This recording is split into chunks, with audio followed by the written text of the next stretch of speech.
So let's have a lesson on this piece.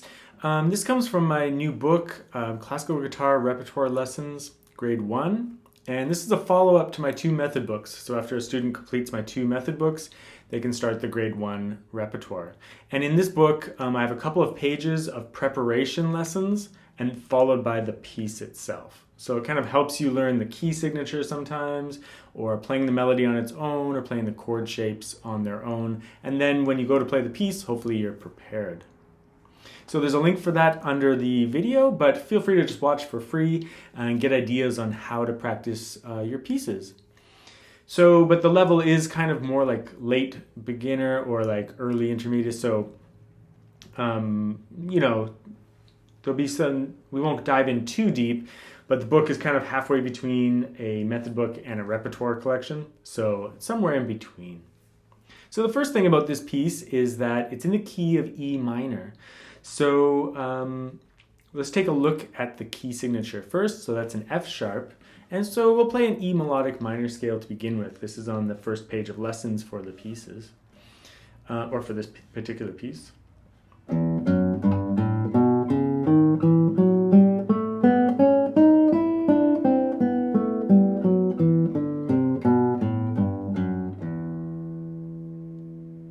Now, the piece doesn't use every single note from this scale, but let's just keep in mind that like it's a good warm-up and a good technique little warm-up, as well as a good reminder for your brain as to what it means to play in a minor key. So in this particular case, the F sharp, but also some of the other little sharps that pop up in pieces of this nature. So the next thing we want to do is play the melody on its own. This piece in particular, sometimes students miss that it has a really strong melody because there's so much chord-based material in it. So we should always play the melody on its own.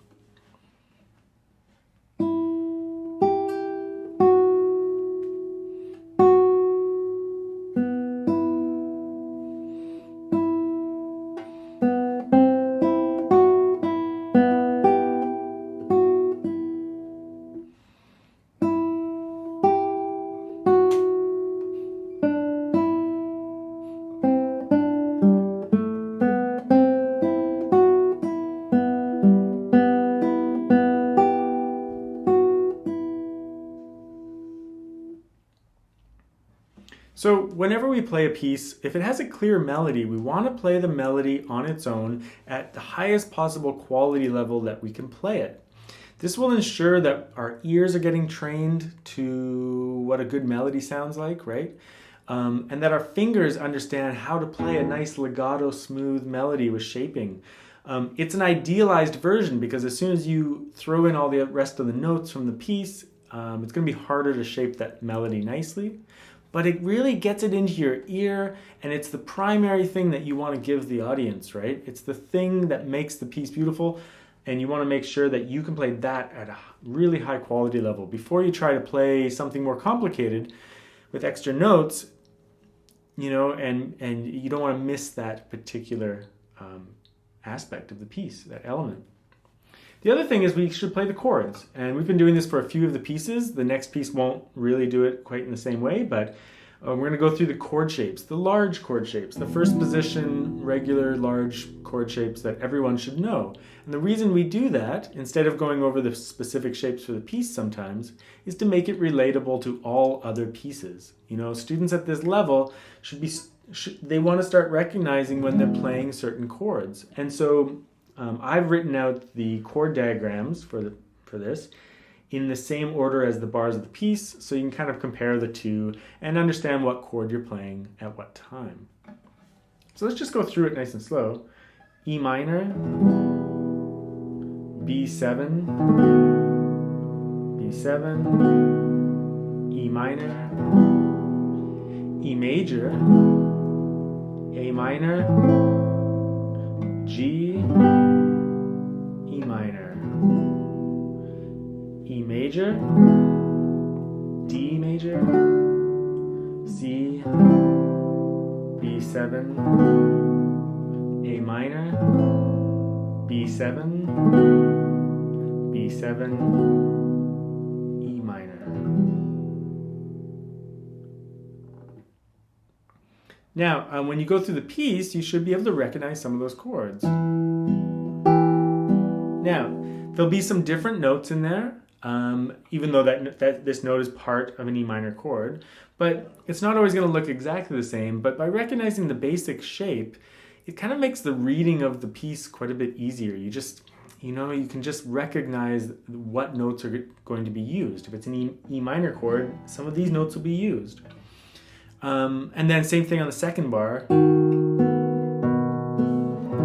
You just want to train your hand to recognize that B7 shape, not because you're going to grab the whole shape all at once, but because you'll eventually get there, and it informs your left hand of what the overall result will be, or what the overall shape will be, so you can anticipate what's coming next, right? So two very important aspects: playing the melody on its own, playing the chords.